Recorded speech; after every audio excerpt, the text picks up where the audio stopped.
အင်္ဂလိပ်စာကျွမ်းကျင်ဖို့အတွက်ဒီနှစ်ချက်ပဲလုပ်ဖို့လိုပါတယ်။ဟုတ်ပါတယ်။တကယ်ချင်းနားကြမှာတော့မဟုတ်ပါဘူး။ဒီနှစ်ချက်ကိုသာတေချာခရူးဆိုင်ပြီးလုပ်မယ်ဆိုရင်သင်ရဲ့အင်္ဂလိပ်စာစွမ်းရည်ကမထင်မှတ်ထားလောက်တိုးတက်လာမယ်ဆိုတာအာမခံနိုင်ပါတယ်။ကဲဒါဆိုဒီနှစ်ချက်ကဘာလဲဆိုတာသိချင်တော့ဗီဒီယိုလေးအဆုံးထိကျမနဲ့အတူရှိနေပေးဖို့တောင်းဆိုပါရရှင်။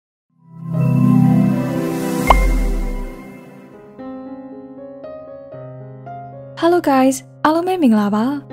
English Notebook Channel ကနေပြန်လည်ပြီးတော့ကြိုဆိုလိုက်ပါရရှင်ဒီနေ့မှာတော့အင်္ဂလိပ်စာလေ့လာတဲ့နေရာမှာအရန်ကိုအရေးကြီးတဲ့အချက်နှစ်ချက်ကိုပြောပြပေးတော့မှာဖြစ်ပါတယ်ကိုက beginner ပဲဖြစ်ဖြစ် intermediate သမားပဲဖြစ်ဖြစ်ဒီနှစ်ချက်ကတော့ကိုယ့်ရဲ့အင်္ဂလိပ်စာစွမ်းရည်ကိုအများကြီးတိုးတက်သွားအောင်ကူညီပေးပါလိမ့်မယ်ဒီဗီဒီယိုထဲမှာပါတဲ့ဒုတိယအချက်ဟာဆိုရင်လွယ်ကူပြီးတော့ကိုယ့်ရဲ့အင်္ဂလိပ်စာတိုးတက်မှုကိုထိရောက်မှုရှိပေမဲ့လူတွေကမိနေကြပါတယ်ဒါကိုလည်းဒီဗီဒီယိုမှာပြောပြပေးတော့မှာဖြစ်ပါတယ်။အခုတော့ပထမအချက်ကိုစပြီးကြည့်လိုက်အောင်နော်။လက်တွေ့လေ့ကျင့်မှုဆိုတာကအရန်ကိုအရေးကြီးတဲ့အရာတစ်ခုဖြစ်ပါတယ်။အင်္ဂလိပ်စာလေ့လာတဲ့နေရာတစ်ခုထဲမှာလည်းမဟုတ်ပါဘူး။ဘလို့ဘာသာစကားပဲလေ့လာဘလို့အတတ်ပညာပဲလေ့လာလက်တွေ့လေ့ကျင့်မှုတွေကိုမဖြစ်မနေလုပ်ဖို့လိုအပ်ပါတယ်။ဘလောက်ဈေးကြီးတဲ့သင်တန်းတွေပဲတက်ဘလောက်တော်တဲ့ဆရာနဲ့ပဲသင်လက်တွေ့လေ့ကျင့်မှုသာမရှိရင်သင်ရဲ့အင်္ဂလိပ်စာစွမ်းရည်ကညံ့မြဲညံ့ဆဲဖြစ်နေပါလိမ့်မယ်။ဒါကြောင့်ဘယ်လိုမျိုးလေ့ကျင့်ရမလဲဆိုတာကိုလည်းတခါတည်းပြောပြပေးပါမယ်။ဒါပေမဲ့အခုလောလောဆယ်လက်တွေ့လေ့ကျင့်မှုရဲ့အရေးပါပုံကိုလည်းနည်းနည်းလေးရှင်းပြချင်ပါသေးတယ်။ကိုကအမြဲတမ်းအင်္ဂလိပ်စာကို practice လုပ်နေမယ်ဆိုရင်ဒီဘာသာစကားနဲ့အမြဲတမ်းထိတွေ့နေရတဲ့အတွက်စကားလုံးဝေါ်ဟာရအသစ်တွေ grammar တွေနဲ့ဝါကျတိဆောက်ပုံတွေမှာအများကြီးတိုးတက်လာပါလိမ့်မယ်။ပြီးတော့နောက်တစ်ခုအနေနဲ့ကိုလေ့လာထားတဲ့အရာတွေကိုလက်တွေ့အသုံးချလိုက်ရတဲ့အတွက်လေ့လာပြီးပြန်မိတာမျိုးတွေကိုလည်းကြုံရတော့မှာမဟုတ်တော့ပါဘူး။ဒါလည်းမကသေးပါဘူး။မတူညီတဲ့ပုံစံတွေအခြေအနေတွေအကြောင်းအရာတွေနဲ့လေ့ကျင့်ရတာဖြစ်တဲ့အတွက်ကိုယ်မှာဗဟုသုတအသစ်တွေနဲ့အမြင်အသစ်တွေလည်းရလာမှာဖြစ်ပါတယ်။အင်္ဂလိပ်စာကိုပုံမှန် practice မလုပ်ဘူးဆိုရင်ကျွမ်းကျင်လာဖို့ဆိုတာကတော်တော်ကိုခက်ခဲပါတယ်။လေ့လာပြီးသားတွေတောင်ပြန်ပြီးတော့မေ့သွားတာမျိုးတွေအထိပါဖြစ်နိုင်ပါတယ်။ဒီလိုမျိုး practice လုပ်တဲ့နေရာမှာလည်း listening, reading, speaking writing စသဖြင့် skill အကုန်လုံးကိုအညီအမျှလုပ်မှသာတိုးတက်လာမှာဖြစ်ပါတယ်။ဘာသာစကားတစ်ခုကိုကျွမ်းကျင်စွာနဲ့တက်မြောက်ဖို့ဆိုရင်ပုံမှန်လေ့ကျင့်မှုကအရန်ကိုအတိအကျကျတဲ့သော့ချက်တစ်ခုလိုတော့ပြောလို့ရပါတယ်။ဒါကြောင့်ဘယ်လိုပုံစံတွေနဲ့ practice လုပ်လို့ရတယ်လဲဆိုတာကိုအခုဆက်ပြီးတော့ပြောပြပေးပါမယ်။ speaking တိုးတက်ဖို့အတွက်ဆိုရင်တော့ native speaker တွေနဲ့အတူလေ့ကျင့်လို့ရတယ်လို့ speaking ကောင်းတဲ့ကိုယ်တငယ်ချင်းတယောက်နဲ့အတူလေ့ကျင့်လို့ရပါတယ်။ဒီလိုတငယ်ချင်းမရှိဘူးဆိုရင်လည်းonline ပေါ်မှာပဲရှာလို့ရပါတယ်။နောက်တစ်ခုကတော့ကိုရေးတက်တဲ့လောက်အင်္ဂလိပ်စာကိုချရေးကြည့်ပါ။ဒီလိုရေးခြင်းက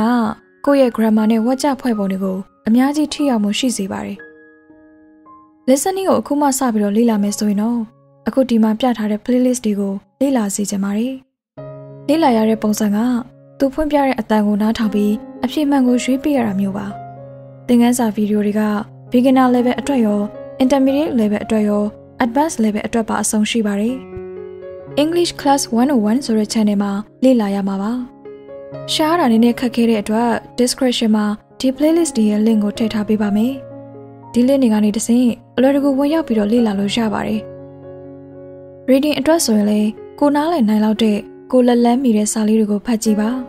။တကယ်လို့တကယ်ချင်းကဒီလိုမျိုးတွေမလုပ်ချင်ဘူးဆိုရင် practice အတွက်ဦးစားပေးပြီးဖွင့်ထားတဲ့သင်တန်းတွေကိုတက်နိုင်ပါတယ်။ကျွမ်းကျင်တဲ့ဆရာမတွေကကိုယ့်အနေနဲ့ဘာတွေလိုအပ်နေလဲဆိုတာပြောပြပြီးလမ်းညွှန်ပေးပါလိမ့်မယ်။တချို့တွေဆိုရင် by one သင်တဲ့ class တွေတက်တာမျိုးလည်းရှိပါတယ်။နောက်ဆုံးတစ်ခုကတော့ကိုစိတ်ရှိနဲ့အချိန်ပေးပြီးပုံမှန်လေ့ကျင့်ပေးပါ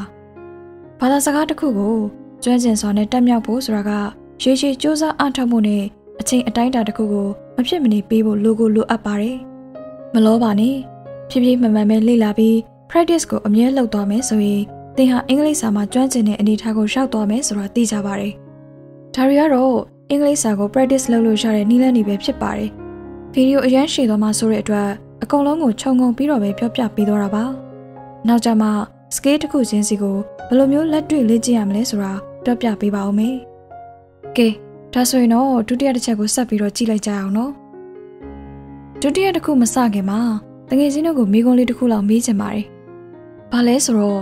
့ကိုယ့်ရဲ့မိခင်ဘာသာစကားကိုဘယ်လိုပုံစံမျိုးနဲ့လေ့လာခဲ့လဲဆိုတာနည်းနည်းလောက်စဉ်းစားကြည့်ပေးပါ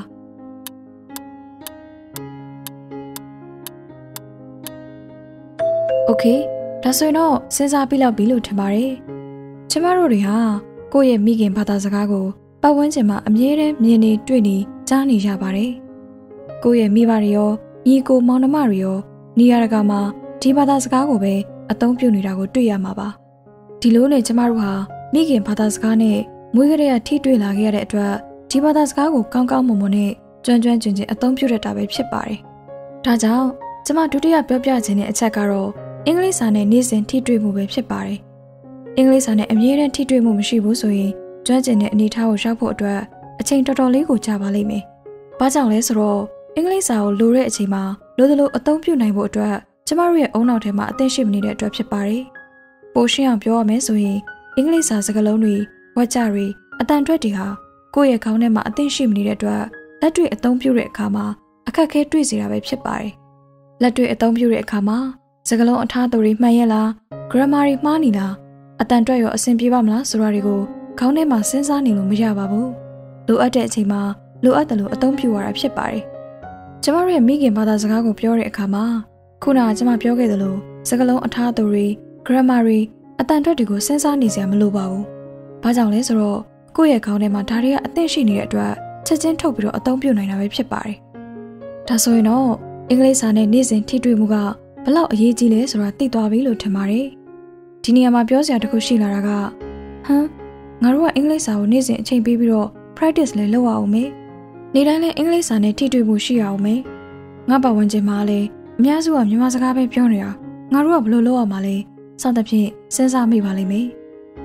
စိတ်မပူပါနဲ့ဒါနဲ့ပတ်သက်ပြီးတော့ဘယ်လိုလုပ်ရမလဲဆိုတာအခုဆက်ပြီးတော့ပြောပြပေးပါမယ် practice လုပ်တယ်ဆိုတာကစာလုပ်တယ်ဆိုတဲ့ပုံစံနဲ့လုပ်ရတာဖြစ်ပါတယ်ဒါပေမဲ့အင်္ဂလိပ်စာနဲ့နေ့စဉ်ထိတွေ့ဖို့အတွက်ကတော့တကူးတကလုပ်เสียမလိုပါဘူးပေါ်ပေါ်ပပနဲ့ကိုယ့်ရဲ့ daily habit တွေမှာအင်္ဂလိပ်စာကိုထည့်သွင်းအသုံးပြုရတာဖြစ်ပါတယ်ဥပမာကိုနေ့စဉ်သုံးနေတဲ့ပုံတွေကွန်ပျူတာတွေကိုအသုံးပြုပြီးတော့အင်္ဂလိပ်စာနဲ့နေ့စဉ်ထိတွေ့အောင်နေလို့ရပါတယ်ကိုကအတန်ထွက်ကောင်းကောင်းနဲ့အင်္ဂလိပ်စကားပြောတတ်ချင်တယ်ဆိုရင်အင်္ဂလိပ်ရုပ်ရှင်တွေသချင်းတွေ YouTube ဗီဒီယိုတွေမှာပါတဲ့လူတွေရဲ့အင်္ဂလိပ်အတန်ထွက်တွေစကားအဖြတ်အတောက်တွေလေယူလေသိန်းတွေကိုလေ့လာလို့ရပါတယ်တကယ်လို့ကိုက vocabulary အသက်တွေဝါကျအသက်တွေ comprehension ကောင်းချင်နေဆိုရင်တော့ကိုနဲ့အဆင်ပြေမဲ့အင်္ဂလိပ်စာမတူလေးတွေစာတူပေးစာလေးတွေကိုဖတ်လို့ရပါတယ်ကိုနေ့စဉ်သုံးနေတဲ့ဖုန်းတွေ laptop တွေ application တွေနဲ့ software တွေမှာပါတဲ့အင်္ဂလိပ်စာလေးတွေကိုနားလည်သလောက်ဖတ်ကြည့်ပါကိုကဂိမ်းကစားရတာကိုသဘောကျတဲ့သူဆိုရင်လည်းဂိမ်းနဲ့ကအင်္ဂလိပ်စကားလုံးလေးတွေအကြောင်းလေ့လာပါဒီလိုမျိုးပေါ့ပေါ့ပါပါပုံစံနေနဲ့အင်္ဂလိပ်စာကိုနဲ့နေ့စဉ်ထိတွေ့နေအောင်လုပ်လို့ရပါတယ်လူတစ်ယောက်နဲ့တစ်ယောက်ကနေထိုင်တဲ့ပုံစံတွေမတူကြတဲ့အတွက်အင်္ဂလိပ်စာနဲ့ထိတွေ့နေအောင်ဘယ်လိုလုပ်ရမလဲဆိုပြီးအတိအကျပြောပြဖို့တော့ခက်ပါတယ်ကိုနေထိုင်တဲ့အပေါ်မှာမူတည်ပြီးတော့အဆင်ပြေသလိုပုံစံနဲ့အင်္ဂလိပ်စာကိုအမြဲတမ်းထိတွေ့နေအောင်ဖန်တီးပါဒီလိုမျိုး daily practice ရောနေ့စဉ်ထိတွေ့မှုရောနှစ်ခုလုံးကအင်္ဂလိပ်စာလေ့လာမှုမှာအရန်ကိုအရေးကြီးပါတယ်တရက်ကို1နာရီ2နာရီလောက်ပဲ practice လုပ်ပြီးကိုကအင်္ဂလိပ်စာနဲ့အမြဲတမ်းထိတွေ့နေမယ်ဆိုရင်သင်ဟာကျွမ်းကျင်တဲ့အနေအထားကိုမြင်မြန်ဆက်ဆက်ရောက်သွားမယ်ဆိုတာသိကြပါတယ်နောက်ဆုံးအချက်အနေနဲ့ပြန်ပြောရမယ်ဆိုရင်တော့နေ့စဉ်နေ့တိုင်း practice ကိုအမြဲမပြတ်လုပ်ပါအင်္ဂလိပ်စာနဲ့အမြဲတမ်းထိတွေ့မှုရှိအောင်နေပါဒီလိုမျိုးထိတွေ့မှုတွေရှိဖို့အတွက်တကူတကလောက်ရမှာမျိုးမဟုတ်ဘဲကိုယ့်ရဲ့ daily habit ထဲမှာအင်္ဂလိပ်စာကိုထည့်သွင်းအသုံးပြုပါ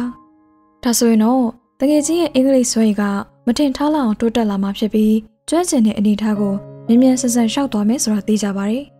ကိုကဒီလိုမျိုးအင်္ဂလိပ်စာနဲ့အမြဲတမ်းထိတွေ့နေအောင်နေခြင်းနဲ့ဆိုရင် YouTube ပေါ်မှာလည်းစိတ်ဝင်စားစရာကောင်းတဲ့ channel တွေအများပြားရှိပါတယ်ဒီ channel တွေရဲ့အကြောင်းကိုသိချင်နေဆိုရင်အခုပြထားတဲ့ဗီဒီယိုထဲမှာပြောပြပေးထားပါသေးတယ်အခုပြထားတာတွေက subscribe အတွက်ကောင်းတဲ့ channel တွေဆိုပေမဲ့အင်္ဂလိပ်စာသင်တဲ့ channel တွေမကပဲတခြား knowledge sharing နဲ့ဆိုင်တဲ့ channel တွေသမိုင်းကြောင်းနဲ့ဆိုင်တဲ့ channel တွေ live lesson နဲ့ပတ်သက်တဲ့အကြောင်းတွေကိုပြောပြတဲ့ channel တွေရောအကုန်လုံးပြောပြထားတာဖြစ်တဲ့အတွက်အင်္ဂလိပ်စာလေ့လာနေတဲ့သူတွေသာမကလူငယ်တိုင်းအတွက်ပါအကျိုးရှိစေမှာဖြစ်ပါတယ်ဒါဆိုရင်တော့ဒီဗီဒီယိုလေးကိုဒီလောက်နဲ့ပဲအဆုံးသတ်လိုက်ပါတော့မယ်အဆုံးထိကြည့်ရှုပေးတဲ့အတွက်အားလုံးကိုကျေးဇူးအထူးပဲတင်ရှိပါတယ်ရှင်